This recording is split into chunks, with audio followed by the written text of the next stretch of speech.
Hello, my name is Antonio Rubino, and I'm going to talk about the right ventricular assessment and how we assess the RV with a focus scan.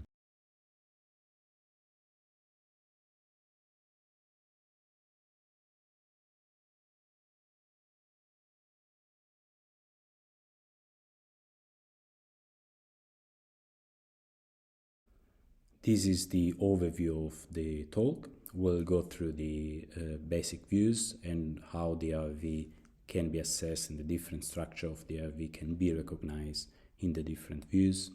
We'll talk about and describe the geometry and the physiology of the right ventricle, and actually we assess dimension and function of the right ventricle. We'll go through pathology and mainly what the changes are on a pathological or an abnormal right ventricle, and then we'll go through the IVC and how we assess the IVC.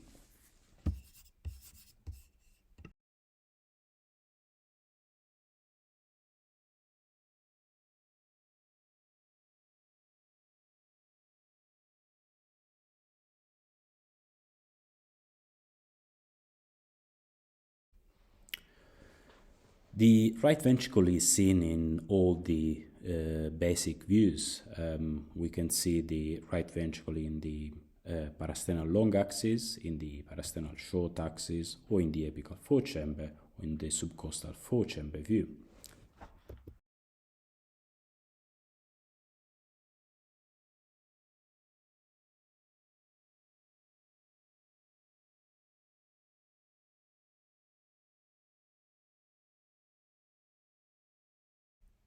On the parasternal long axis view, we see a small part of the right ventricle, which is the right ventricular outflow tract. It's the top structure of the heart, and we usually often visualize the free wall of the right ventricle sliding on the pericardium and sliding towards the thick structures, which is actually the chest wall of the patient. So it's usually we see a sliding and a moving, an horizontal movement and a vertical movement of the free wall. The diameter of the right ventricular outflow tract is around 2.5 centimeters. And this dimension is usually comparable to the dimension of the underneath structure, which is the aortic root, and similar to the left atrium structure as well. We don't take any caliper, any measurement, but if we compare the RVOT with the aortic valve or the aortic root and the left atrium, we often see a similar diameter, around 2 and 2.5 centimeters.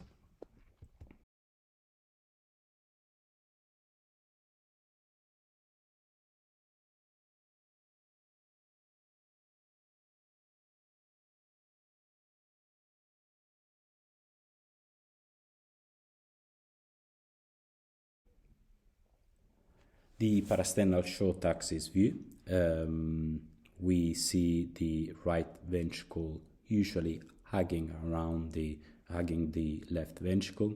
Doesn't have a specific, a precise view. It is usually described like a croissant around a donut, or like a banana, or like a hemimoon. It is often not very well visualized in the parasternal short axis view, where the left ventricle is the dominant structure in this view.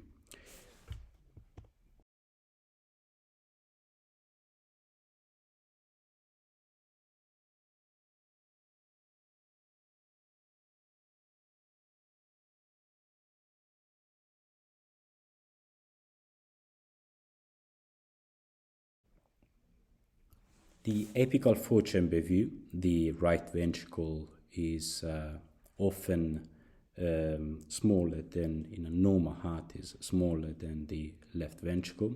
The apical part of the heart, the apex, is mainly formed by the left ventricle, while the apical portion of the right ventricle terminates at 2/3 of the left ventricle.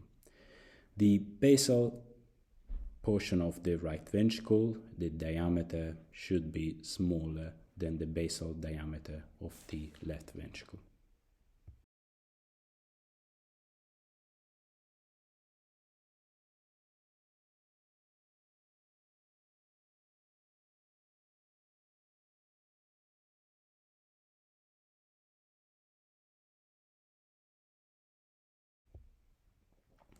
The subcostal four-chamber view, the right ventricle is pretty well seen, and this is due to the difference in acoustic impedance with the lever, the above structure in this view. We'll again appreciate the same movement, similar movement of sliding we have appreciated on the parasternal long axis view. In this case, we'll see all the right ventricle from the tricuspid valve, from its base up to almost its apex, sliding. It is a good view to assess whether there is any presence of pericardial effusion or whether there is a dilated right ventricle.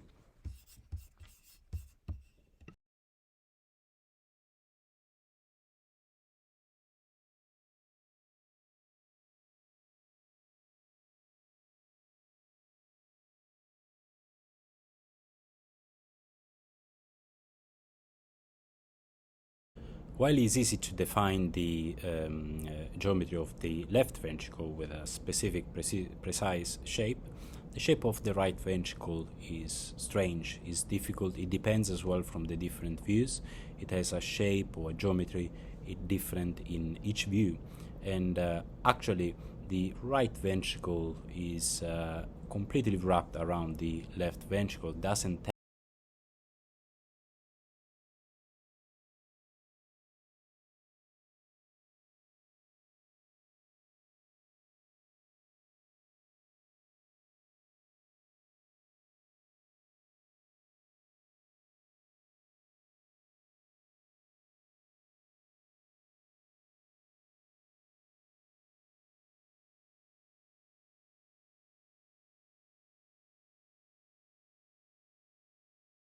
have a specific structure. We can recognize or a specific geometry. We can recognize the right ventricle like a triangle or a banana or hemimoon, depending actually on which view we are scanning the right ventricle.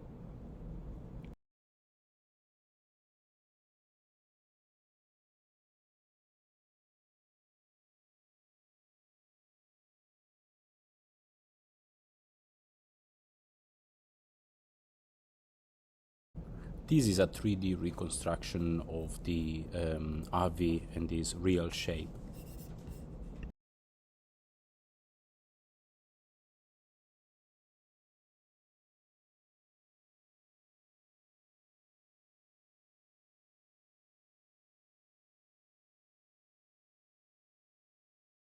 The recommendation for the echocardiographic assessment of the right ventricle suggests to measure the basal right ventricular dimension and the mid-cavity right ventricular dimension.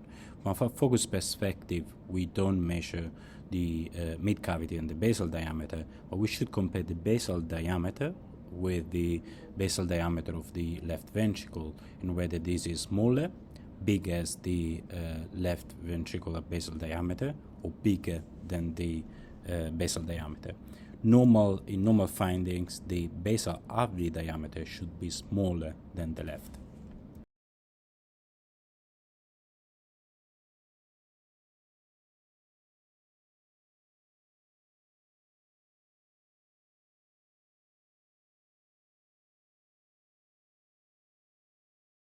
Same thing when we assess the right ventricle outflow tract on the parasternal long axis view.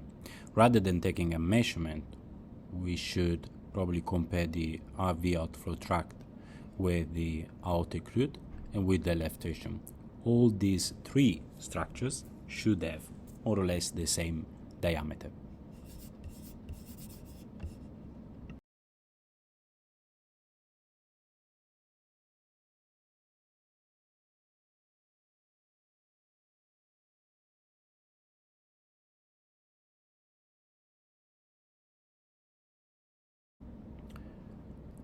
These are the recommended dimensions. They are the chamber size, the normal values. We don't suggest, again, to measure them. what we suggest is to compare the basal diameter with the surrounding structures.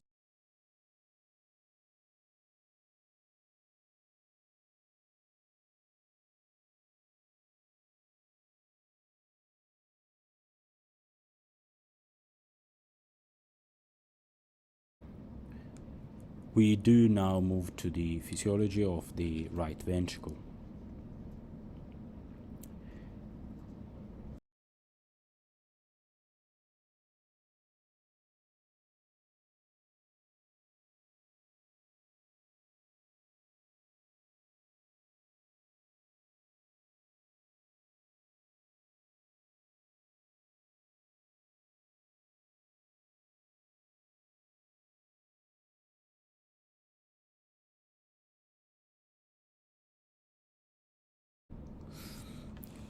As we said, the right ventricle doesn't have a specific shape, or is wrapped around the left ventricle, and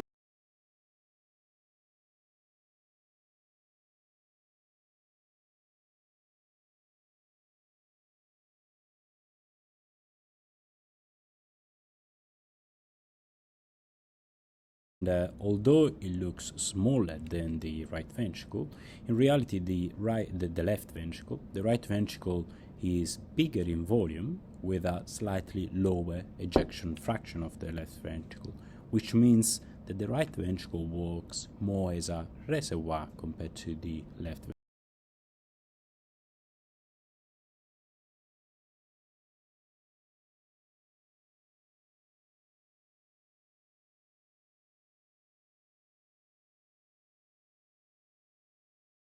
While the left ventricle can tolerate sudden increase in blood pressure, imagine a hypertensive crisis where you have a sudden increase in in afterload, you still have a good left ventricular function with a good ejection fraction. The right ventricle doesn't tolerate very well sudden increase in blood pressure, and this is the example of acute PE with an increase of 20 millimeters of mercury, which makes the right acutely decompensating.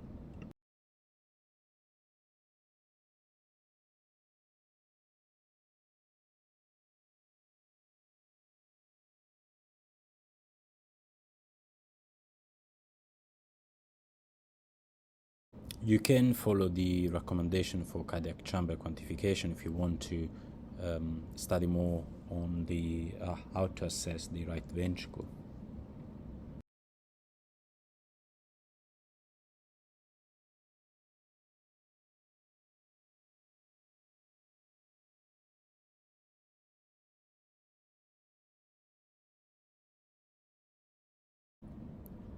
The TAPSE is the tricuspid annular plane systolic excursion, so it's the movement of the basal part of the right ventricle, the tricuspid valve, moving towards the apex of the right ventricle. And this is one way to assess the right ventricular function. We need to bear in mind that the right ventricular function is pretty complex to be assessed, and while the tricuspid annular plane systolic excursion is one way, we don't need to forget the transversal movement, the movement of the free wall of the right ventricle towards the apex, towards the septum. The TAPSE, the transthoracic, so it's very well the TAPSE measurement.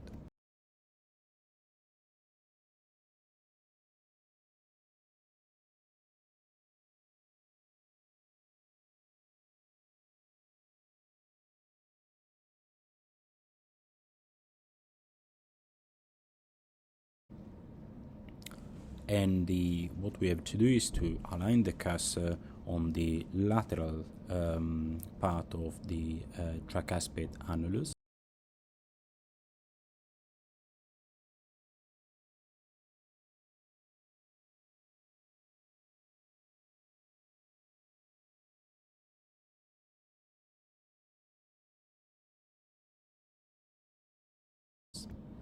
And we can easily draw a M mode to check the leading edge to leading edge, the excursion of the tricuspid annulus.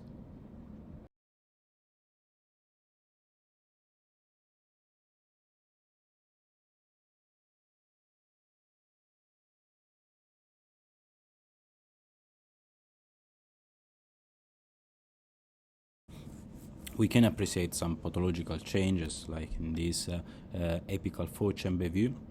We have a pretty dilated right ventricle with a basal diameter bigger than the basal diameter of the left ventricle, an apical right ventricle, or an apex which is mainly formed by the right ventricle rather than the left ventricle. So the right ventricle doesn't terminate the 2/3 of the left ventricle like in a normal heart. Also, the function is pretty impaired. So while there is still some excursion of the basal part of the right ventricle towards the apex, the free wall of the right ventricle is not contracting towards the septum. And this could be very well appreciated in the short axis, where the right ventricle is pretty dominant and is pushing the septum, is flattening the septum with a very small underfilled left ventricle.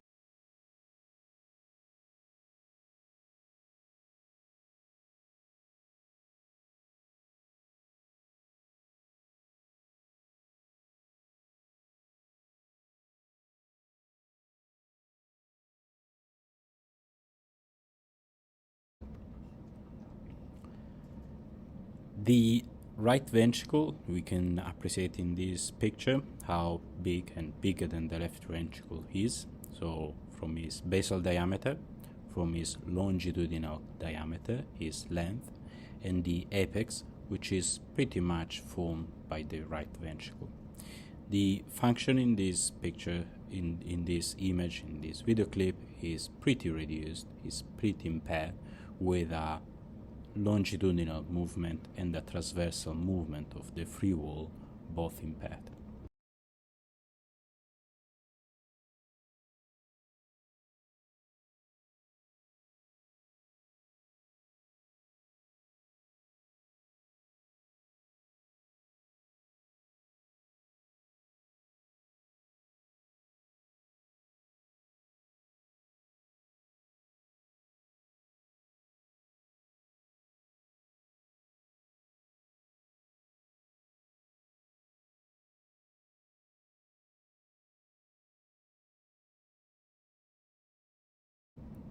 This is another example of RV dilation, parasternal short axis view, with a RV which is pretty dominant in this view.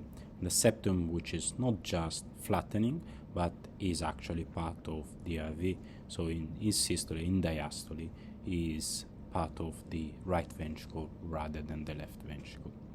It is very often to see in this case an underfilled hyperdynamic left ventricle, pretty difficult to assess in its function.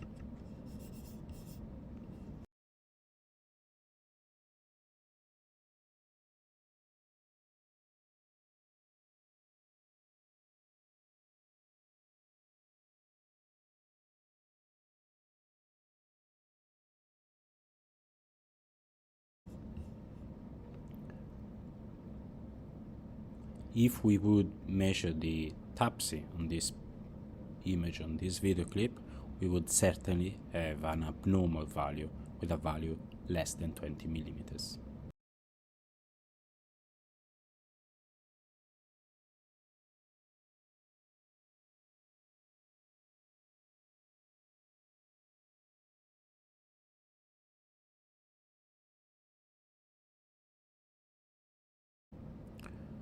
From the subcostal four-chamber view, if we move the notch, the cursor, from 3 o'clock towards 12 o'clock, we will visualize the IVC on his hepatic portion and opening into the right atrium.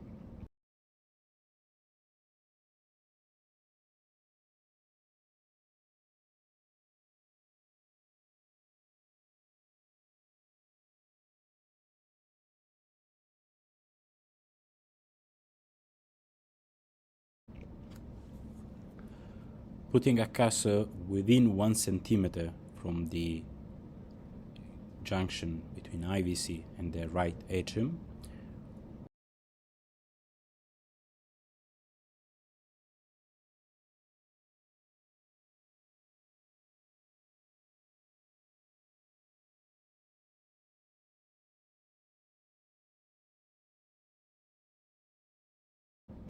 we could measure the excursion and the difference in excursion within inspiration and expiration.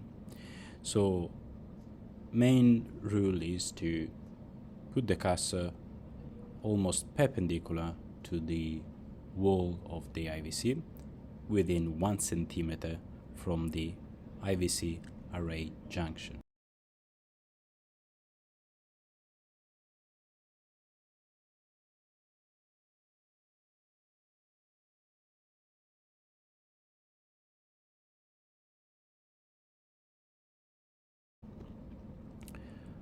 If we would display this on M mode, we would see in expiration, the inspiration, the difference in excursion,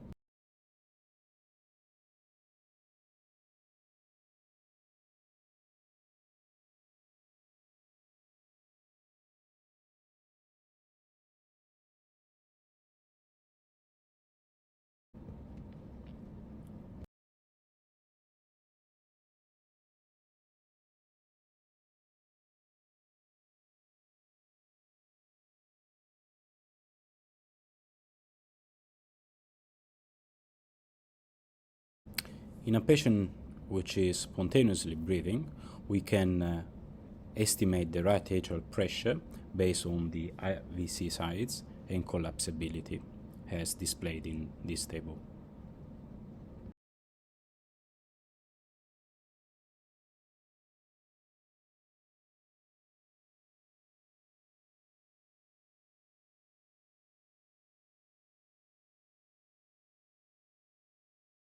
To summarize, we have gone through the RV geometry and dimension and how we should assess the RV anatomy, how the physiology of the RV differs from the physiology of the left ventricle.